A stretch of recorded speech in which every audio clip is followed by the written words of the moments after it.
In the last class, we have discussed some of the ARM instructions.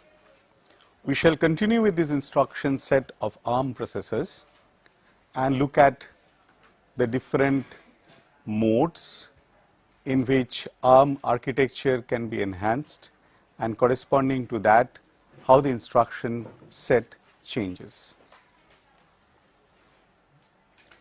We shall first look at load store instructions. Now, ARM is an example of RISC architecture. So, basically memory access is through load and store. And these load store instructions are therefore for data transfer between memory and processor registers.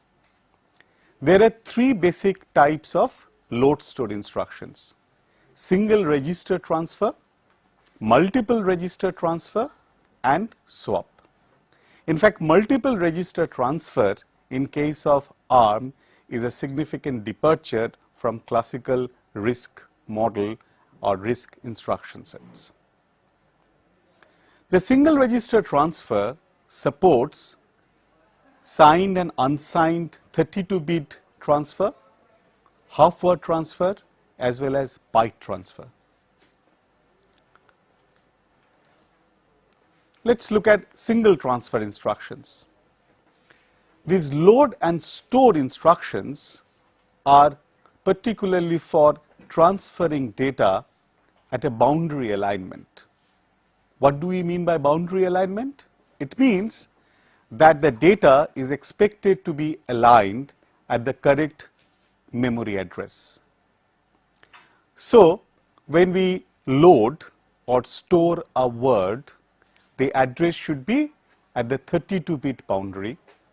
When we load or store a half word, it should be at the 16-bit boundary.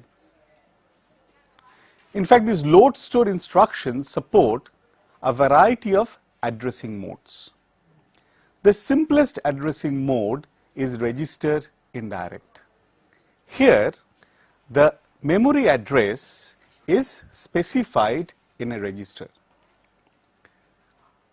A variation of these will be found in this case, where I have specified an immediate mode offset.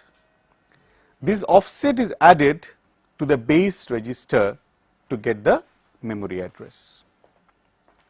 We can even have register operations specified.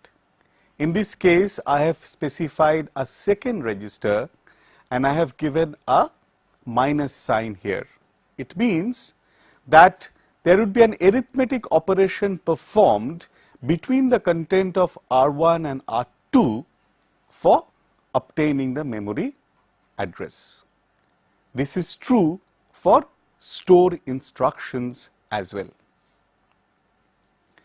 There are more addressing modes. One of them is scaled addressing mode. Now, I hope you remember that there is a barrel shifter in the data path of ARM. In scaled addressing mode, the barrel shifter is used for calculation of address. So, address is calculated using the base address register and a barrel shift operation. The same set of operations that we had discussed in the context of data processing instructions are applicable here also. Then we have pre and post indexing. This is also a very interesting scheme of addressing memory locations. The two distinct modes are pre-index with write back and post index. The normal mode that we have seen so far is typical pre-index addressing mode. When we have pre-index with write back, the interesting thing is that when we calculate this address of the memory location, what we have done? We have added the offset, immediate mode offset, with the content of R1. And then what we do? We update the address base register with the new address. Now, why it is a pre-index? Because when we fetch the data, we use the address of R1 plus 4, okay. R1 plus 4, in this case 4 is an immediate value, and then this R1 plus 4 value is loaded onto R1. In contrast to this, we can look at post index. In the post index, you will find that the syntax of the instruction is slightly different. Here what happens is that we update the address register after address is used. What does that mean? That means we use R1 for referring to the memory, and after we have accessed the memory, we modify R1 and load the modified value of R1 back to R1. So, this is post indexing. So, the pre-index means that this offset is added to the base for accessing memory. In post index, the base value is used for accessing memory, and then base value is added with the offset, and this new value is stored back to R1. So, if I again use this instruction in a loop, then in that case the modified R1 value would be used for accessing next memory location. Let us take an example to understand it better. Here I am illustrating a case of pre-indexing with write back. So, we have got R0 as the target register, and if you look here, what we are telling is that we have got this memory location. Let us say this memory location is has got some value, and then this memory location has got some other value. Now, this register R1, which is my base, is initially loaded with 9 0 0 0. Okay. Now, after I execute the instruction, what happens? My R0 is loaded with content of this memory location, because I have added 4 to R1 to access the memory location. So, my R0 is now loaded with this memory location, and then R1 content is also changed. R1 is content is changed to 9004. This is the basic operations. That means what you can find out, that in case of pre-indexing, the content of two registers, in this case since I am using a load instruction, gets modified, the base register as well as that of the target register. Next, we have got multiple register transfers. In this case, we transfer contents of multiple registers to the memory, or content of multiple memory locations to multiple registers using a single instruction. Obviously, this provides an efficient way of moving blocks of data between memory and the set of registers. And since I am using this multiple byte transfer or word transfer in a single instruction, what happens is that this instruction cannot be interrupted under normal circumstances. So, these instructions may increase interrupt latency. That means, if there is an interrupt pending, that interrupt can only be serviced if and only if I have completed transfer of all these transfers, completed all these transfers from memory or register bank. So, what is the mnemonic used for this multiple byte load store? In this case, I use LDM or HDM, and the base register Rn determines the source or destination address depending on the instruction, whether it's a load instruction or whether it's a store instruction. Now, there are also a number of addressing modes which are supported here. So, I have listed these addressing modes. We can have increment after, we can have increment before, we can have decrement after, we can have decrement before. Now, what happens in this case? If you look at the other columns, we have illustrated these operations. The start address, when I am using a addressing mode IA, so what I shall have? I shall have now the instruction LDM IA Rn, and I have got the set of registers. This Rn is the base address is stored in this Rn register, and what I am trying to transfer? I am trying to transfer the content of registers R1, R2, R3. So, the start address is Rn, the end address is this. Why I am having this value? Because I am transferring what? The content of these registers to memory. Since I am transferring content of registers to the memory, so what I shall have? This address has to be incremented, and they have to be incremented by 4. If there are n register content is to be transferred, then it has to be multiplied by 4, because ARM has got byte addressing, because each byte has got a unique address, and I am subtracting minus 4 because it is an increment after. So, final value of Rn is this. Similarly, when I have got an increment before, the start address is Rn plus 4. So, base address is added with the offset 4, and then what we get? The first register value is transferred. Here, the end address would become Rn plus 4 into n, okay, and my Rn here also, that is the final value of Rn, will be Rn plus 4 into n.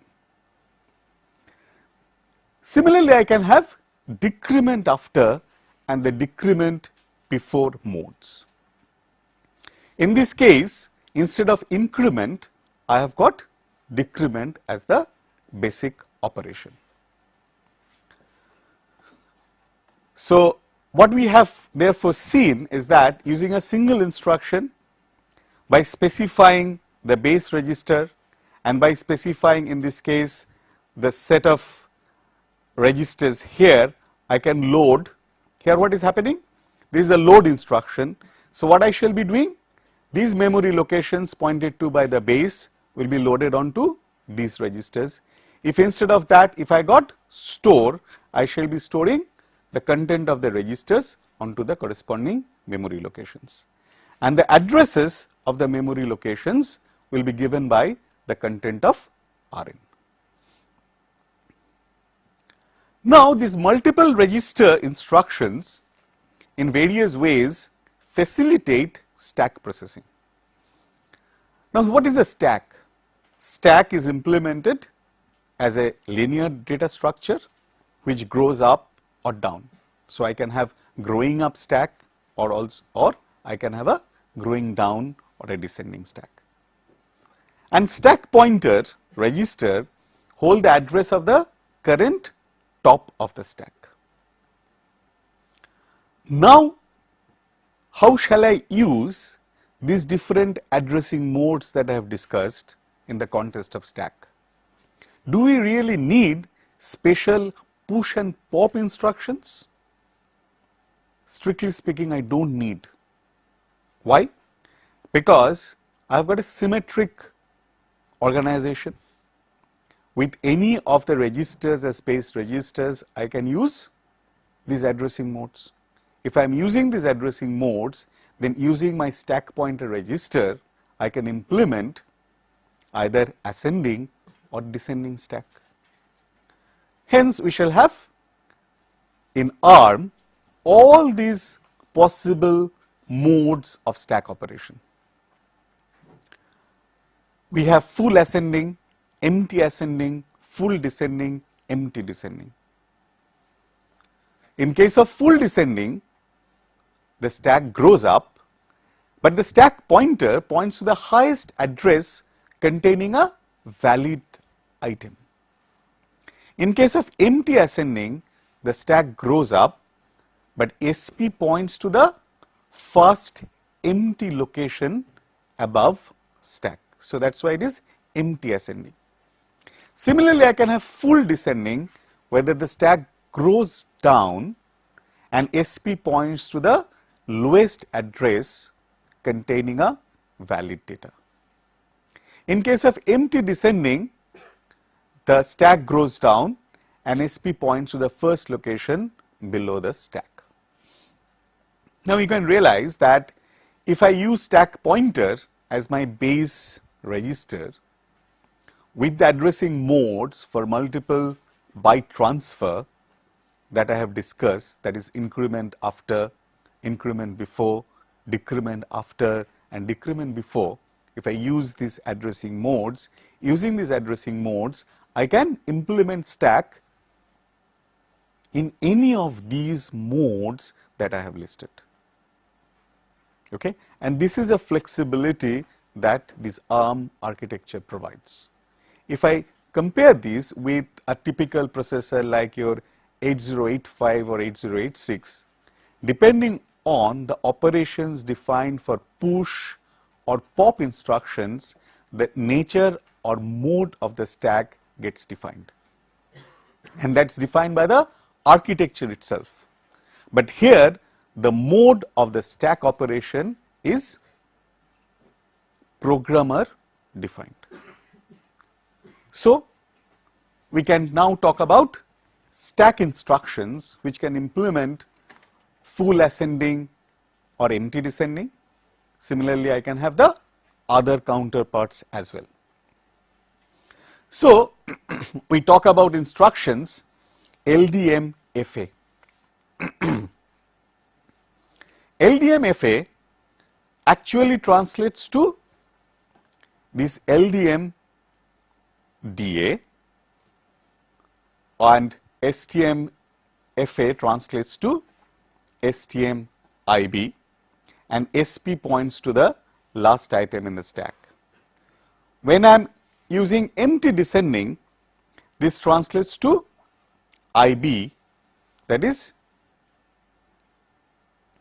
increment before, and STM-IA is increment after. Okay. And SP used to the first unused location in the stack. Okay. Now, in this case, the interesting feature is, if you look into it, that these are not real instructions. In many cases, the ARM assembler provides these instructions. Okay. And these instructions translates to one of these instruction modes. Next, we have got swap instruction. In case of swap instruction, what happens? A word is swapped between memory and register.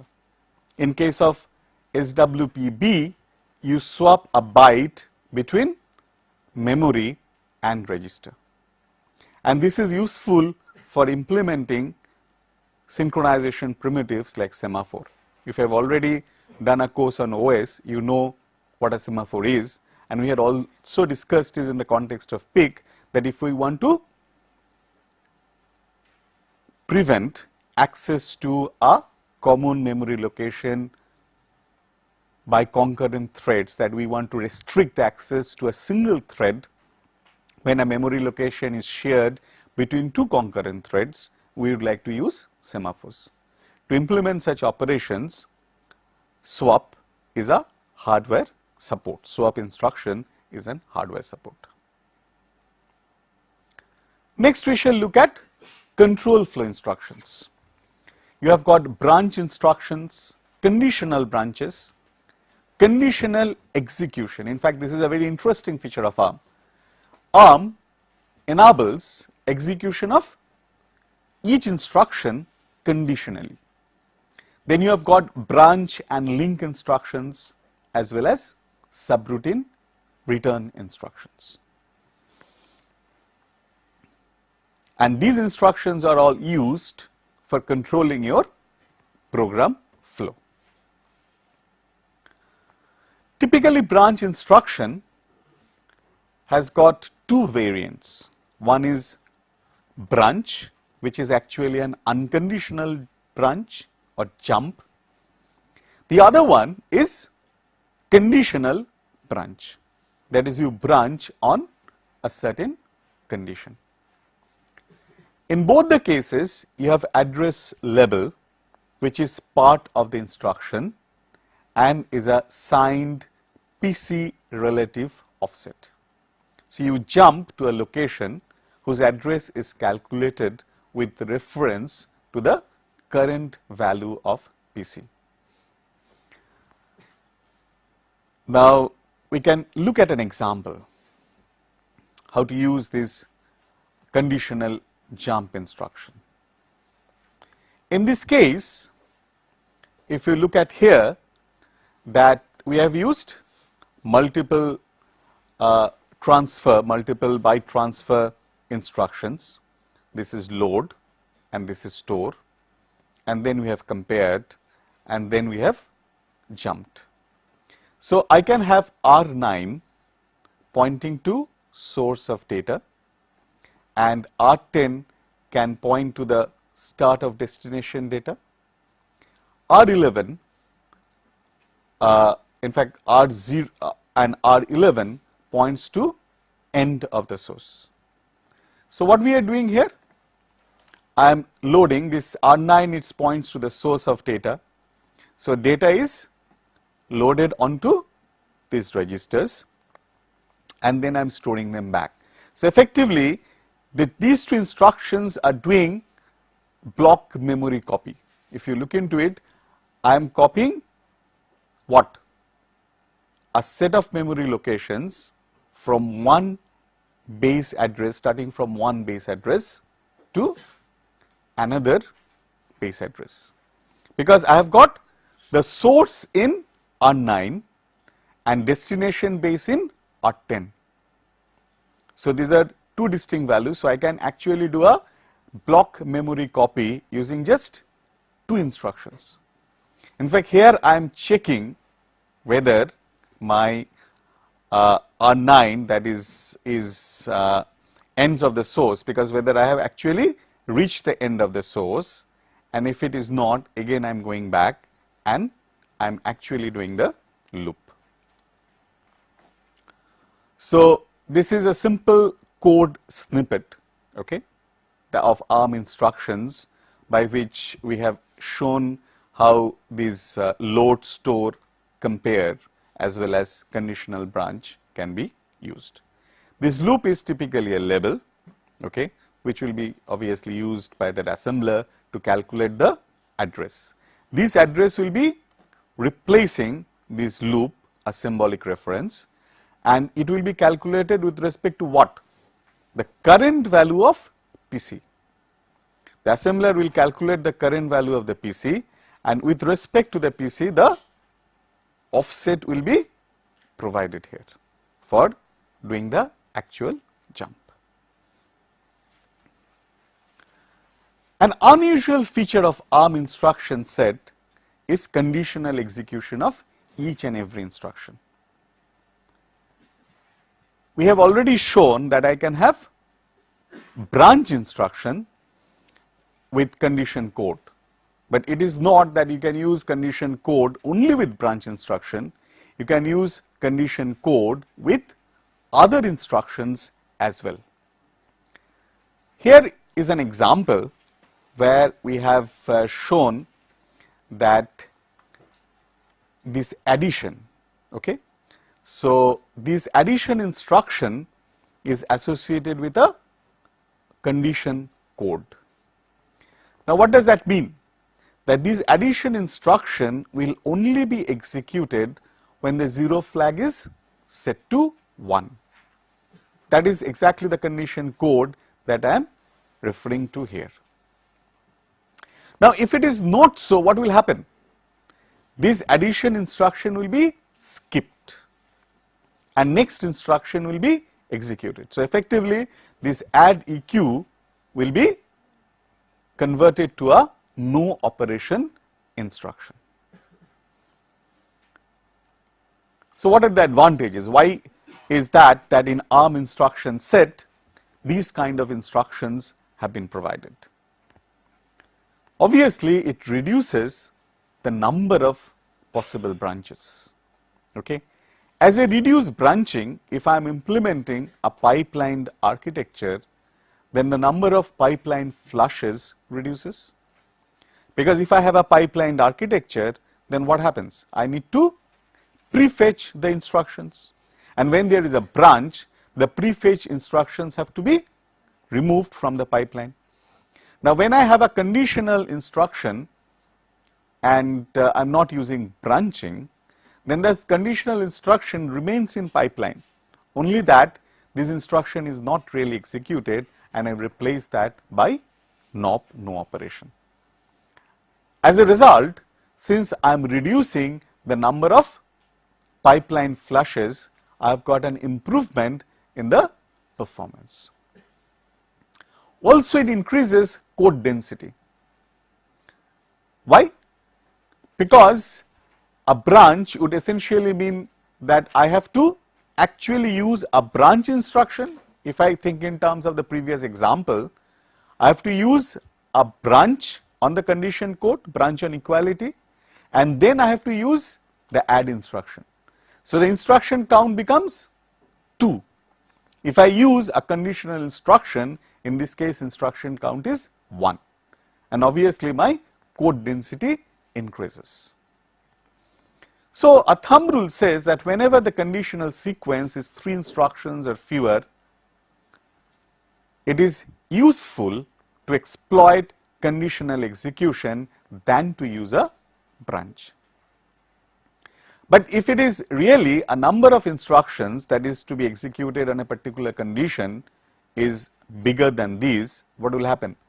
If you use conditional instructions, your pipeline will only have effectively NOPs. So, when the condition is not getting satisfied, the pipeline will effectively execute NOP. So, your CPU becomes underutilized. Okay. So, when the branching, that is branching, say branched set of instruction is small enough, you should use conditional instructions rather than branch. That would increase code density and at the same time increase efficiency of your code. Next is branch and link instruction. This branch and link instruction is primarily used for subroutine call. So, it performs a branch. Using this instruction you can perform a branch, but along with branching, what happens? The address following the branch is saved in the link register. The next value, that is a return address, is saved in the link register. Okay. So, the basic difference between ordinary branch and link is the use of the link register. In case of a branch, the next value of PC is not saved in the link register. In this case, the next value is saved in the link register. So, here we are showing an example, that is when I do a subroutine call, I use branch and link subroutine. So, here I am branching to the beginning of the subroutine, and the return address, which would be the instruction following this branch, will be stored in the link register. Now, I have got only one link register, okay, and there may be nested subroutine calls. What is to be done under that condition? For nested subroutine, you will be pushing R14, that is the link register, and some work registers in the stack, and stack will be set up in the memory. So, here I am just showing you how it is to be done. Say you are now in the inside the first subroutine. You have called the first subroutine, okay, using BL sub 1. So, the return address is stored in now link register. So, from this subroutine, okay, from inside this subroutine, you would like to call this, okay, you would like to call this. So, then what you will be doing? I need to save what? I need to save the link register as well as the current working registers. So, I use a multiple transfer instruction, okay, multiple store instruction, multiple byte store instruction. So, where I am storing? I am storing to the location pointed to by R13, which is my stack pointer. What I am storing? I am storing the work register as well as the link, okay. So, the link register is link of the previous subroutine call. Now, when I execute this BL sub 2, the return address from this will be stored in the R14, the current value of R14, and the previous R14 is now saved in the stack. So, this is how the nested subroutine call is to be managed in ARM processors. Then how do you return from subroutine? Now, there are no specific instructions like return, because the moment I can load my PC with the value of the link register, I have returned to the main flow from where the subroutine was called. So, the simplest thing would be this, that is you move R14 to the PC, which is the R15, that is a register which is your program counter. But when the return address has been pushed into the stack, then you can use what? This kind of instruction, okay, a load instruction which uses the stack pointer register R13, and you load the value onto the set of target registers. Now, what is interesting in both these cases, you will find that when I am really returning from the subroutine, if I am using these multiple word or multiple byte transfer instructions, what it ensures? It ensures that your registers are always correctly loaded, because these register transfers cannot be interrupted.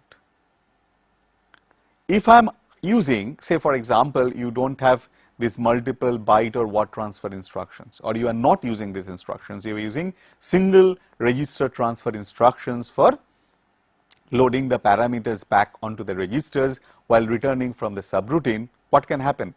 If an interrupt occurs, in between you will jump possibly to an interrupt service routine, okay, and these registers will be lost, and the state of the computation will not be correctly restored when you come back.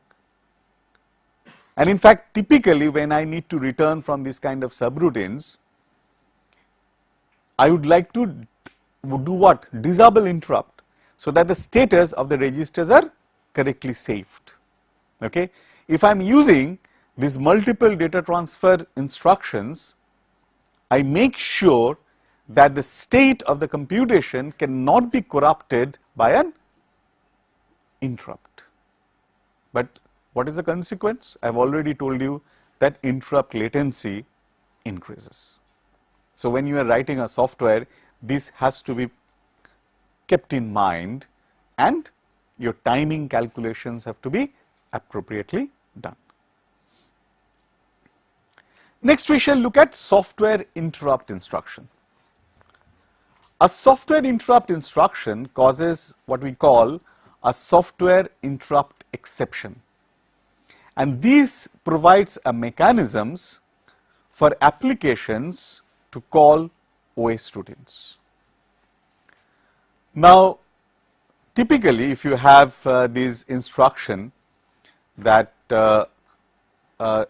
SWI, which is software interrupt instruction. Now, just like any other ARM instruction, I can have associated with it a condition code, and I have a software interrupt number associated with it. In fact, in a way you can realize that software interrupt is what? You are actually calling a routine. Okay? That means you are calling a routine which is part of the operating system and not part of your program, that is user code.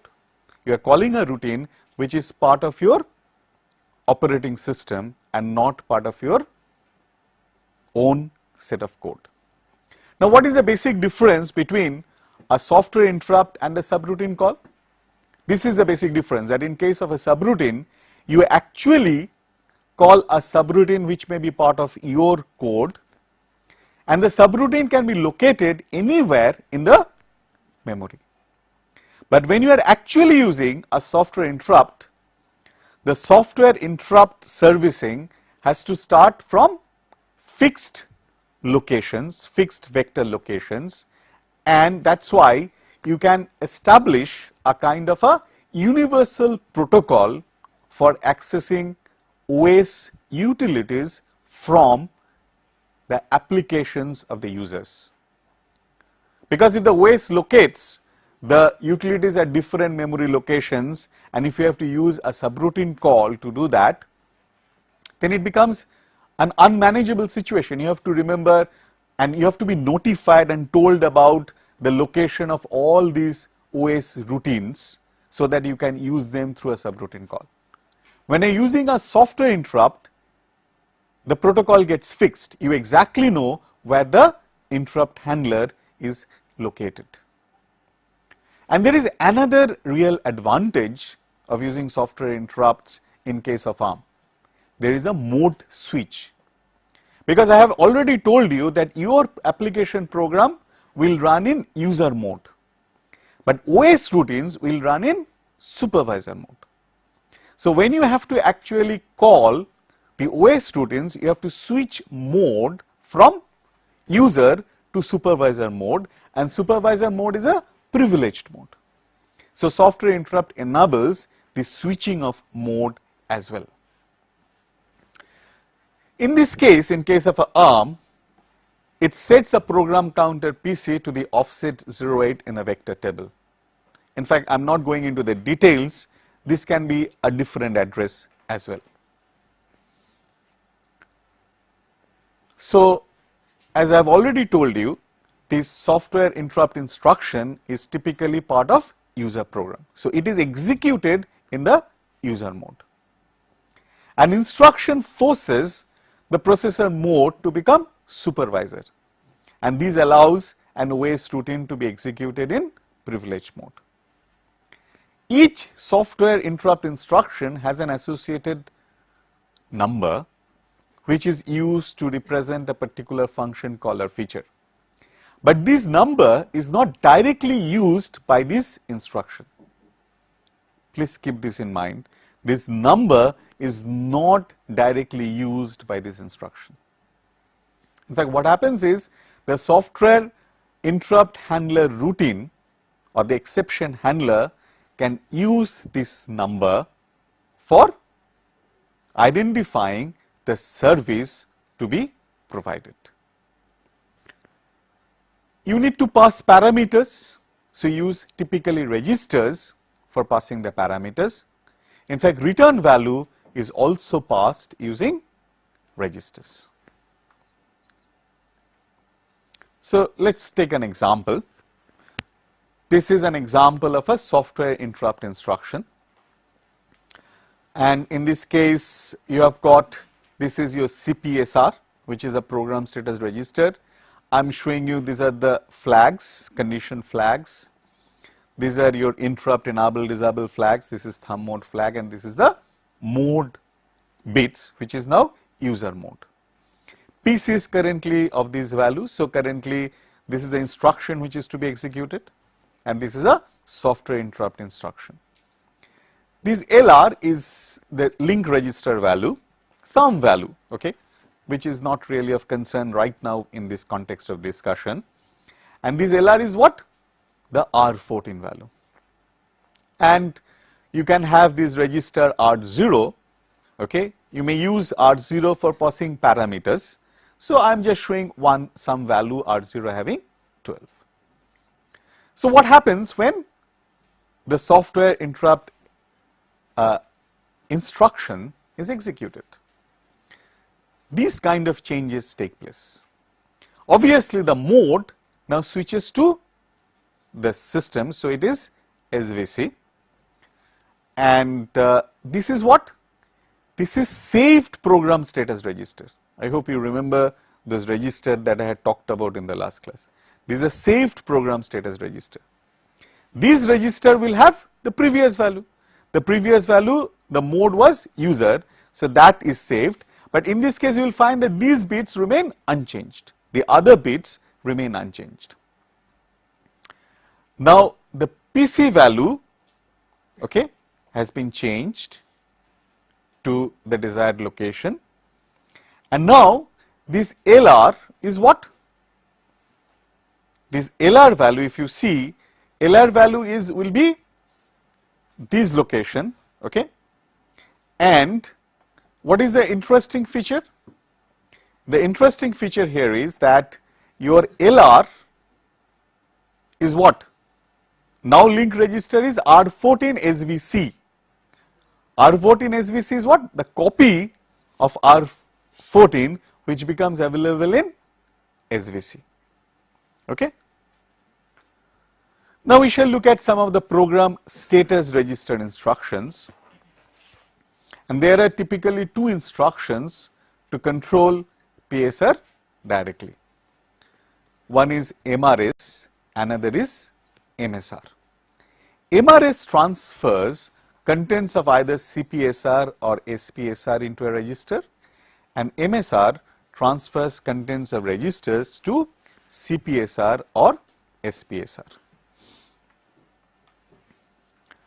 Now there are this example. Example is that of enabling IRQ interrupt. So how will you do it? So the code uses these two instructions, okay. This is for accessing CPSR. So I get the CPSR. Then I use the bit manipulation, the BIC instruction, and then I load it back to CPSR. So the pre, in this case I was not set, and in this case I was set. So I am showing in a small the change. So now this is the modified status of the IRQ flag, that is, this is the masking bit. So what I have, these instructions are typically executed in SVC mode. So I have told you that SVC is a privileged mode. So in that case you can actually modify these bits, okay. So that's why you have got these instructions which are available in your privileged mode. In your user mode, you can only change the flag bits and not the status and mode bits. Next we shall look at coprocessor instructions. In fact, this is again another interesting feature for ARM, because ARM architecture as such is an extensible architecture. That means what we have discussed so far is basically the instruction set which is supported by the core ARM processor. Now I can have add-on coprocessors to that core. These coprocessors can be targeted for specific applications. A very common is memory management application. Now when we have got a coprocessor, what does a coprocessor mean? It effectively means that I am having another processor working with my original processor. And what is interesting, whatever instruction I actually fetch from my program memory, that becomes visible or available in a sense to the coprocessor, and coprocessor can execute those instructions if those instructions are meant for coprocessor. So that's why in the instruction set of ARM you have got what are called coprocessor instructions. In fact, the mnemonic for coprocessor instruction is, one of the coprocessor instruction, that is coprocessor data processing instruction, is CDP. Now this CDP instruction will be useful if and only if there is a coprocessor core present in the actual chip, ARM chip that we are using. And these instructions will have as part of its parts of its operands the specification of the operation that coprocessor is expected to execute. Okay? So it will be for coprocessor specific instructions. The only thing is that when I have a CDP, so CDP will stand for certain binary code, and by looking at the code, ARM would know that this is instruction of the coprocessor, and coprocessor would know this is an instruction for the coprocessor to execute. Now ARM has a provision for having up to 15 to 16 coprocessors. Okay? So what you have got as part of the instruction, this field which specifies the coprocessor number. Then you have got opcode. This opcode describes the operation for the coprocessor. That means this opcode is expected to be recognized by the coprocessor and not ARM. And these could be the registers of the coprocessor for doing the operation. In fact, optionally you can specify additional opcode for the target coprocessor. And this is a typical syntax for coprocessor data processing instructions. You have got similarly coprocessor register transfer and memory transfer instructions, because if I have a coprocessor, that is again another processor, it will have registers. I need to have instructions to transfer data between the registers, between register as well as that of memory. Now we look at thumb. Thumb is what? A 16 embedded 16-bit variant of ARM. So what we say in case of thumb, a subset of the 32-bit instruction set is encoded into a 16-bit subspace for thumb. In fact, thumb has a higher performance than ARM on a processor with a 16-bit data bus. What does this mean? It means that if I now build, ARM is basically a 32-bit processor. If I build a processor with a 16-bit data bus, then if I am using a 32-bit processor, I have a degradation in performance. So if I use a 16-bit variant, I shall have a much better performance because I shall be getting the 16-bit word, and each memory, you can understand very simply, your memory transfer becomes much more efficient. But actually, what have you got? You have got a thumb embedded into a 32-bit processor. So when do you use thumb? Use thumb when you actually require 16-bit operations and not really 32-bit operations. And in many cases, the 16-bit is good enough to specify 16-bit operations, and even 32-bit operations can be also specified by 16-bit instructions. So thumb is good for specifying 16-bit 32-bit operations using 16-bit instructions. So if I am doing that, effectively what happens? My code density increases, and that is the prime motivational factor for enhancing ARM architecture with thumb mode. So thumb is targeted for what we call memory constrained embedded system. Let's take a simple example to understand this code density. This is a code for divide operation.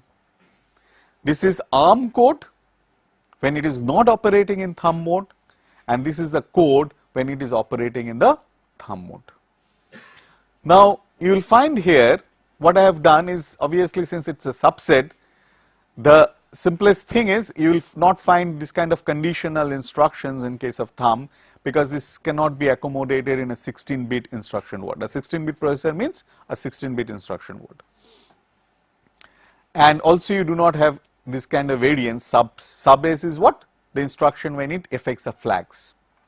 Now it is a division operation implemented by, I hope you understand, repeated subtraction. Okay.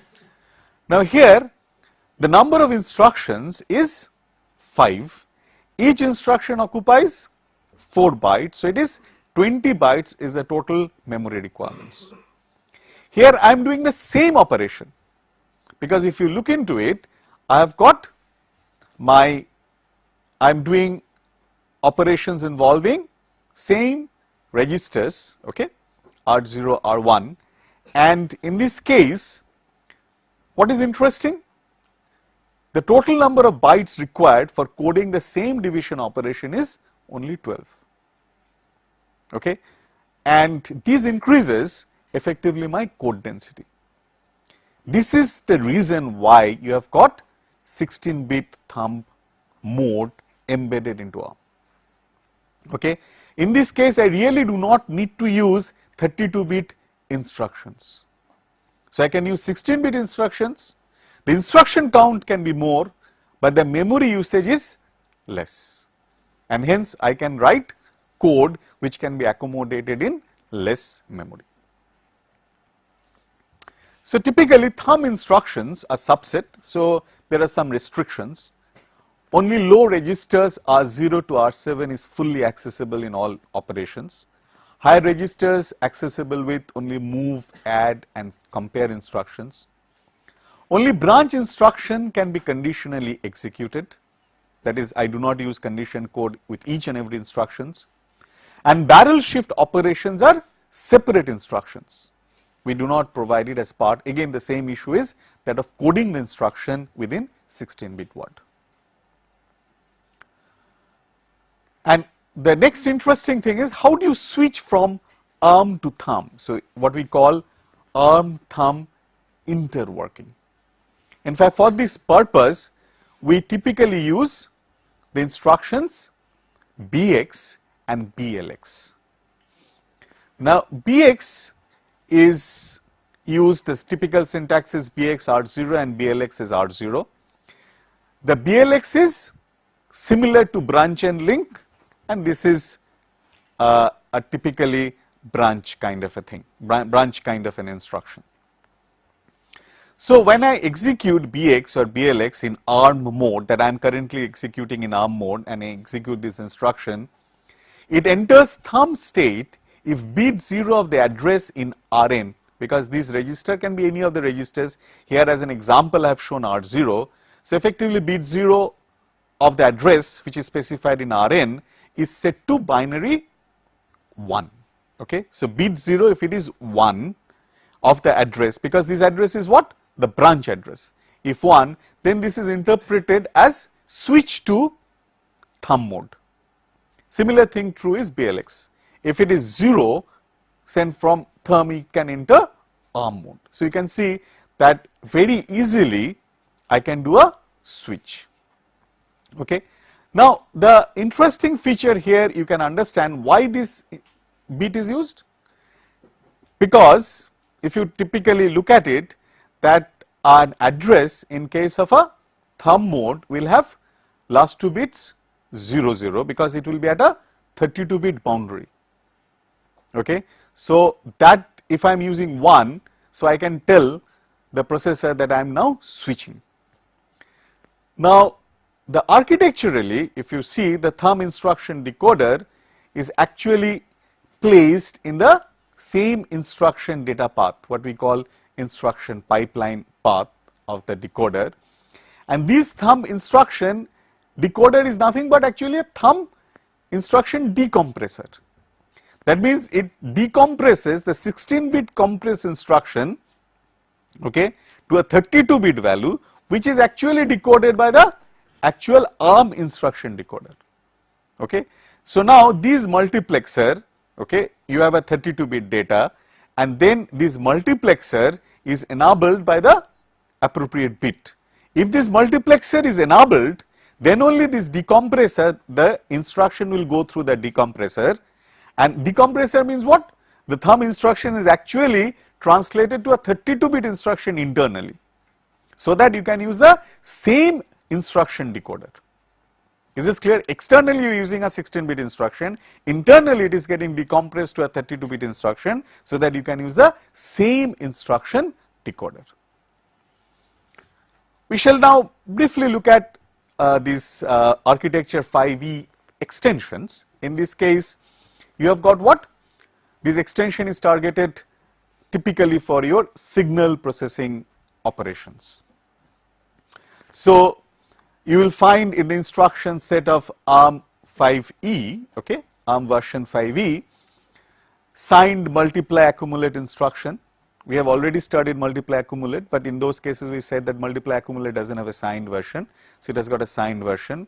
It supports saturation arithmetic and it has a greater flexibility in dealing with 16-bit data, so that it can be used for 16-bit audio processing in the ARM mode itself. Okay. So, what is really saturation arithmetic? So, normal ARM arithmetic instructions typically wrap around when there is an overflow of an integer value. I hope you know all that. That is when it is all 1, 32-bit all 1, and if I try to add 1, the value will become 0.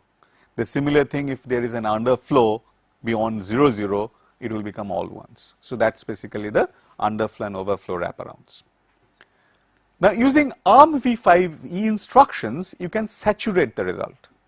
That means the result will be stuck at the maximum or the minimum value. So, the result remains at maximum or minimum value. Okay. So, this is saturation arithmetic, and for that you have got additional instructions. These instructions typically are indicated by Q as a first letter.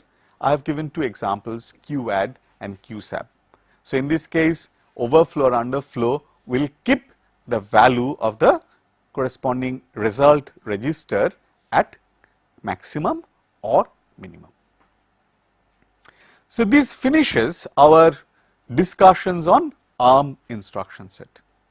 We have also looked at today thumb mode of ARM and the other aspects of this ARM architecture. In particular, we have not discussed in detail intra-processing, because you know intra-processing is critical for any embedded applications, as well as other features of ARM architecture we shall take up next. Any questions? What is the motivation for the fourth stack that we saw? See, it's the question is, what is the motivation for different mode of stack operations? This different mode of stack operations is decided by the programmer. What I have tried to illustrate is that these different addressing modes facilitate stack implementations in all these variants. It is not architecture defined. So, this the flexibility that these different addressing modes provide you, that enables a programmer to implement stack in any of these modes that suits his application. Any other question? Okay, then we shall meet in the next class and discuss remaining aspects of ARM architecture.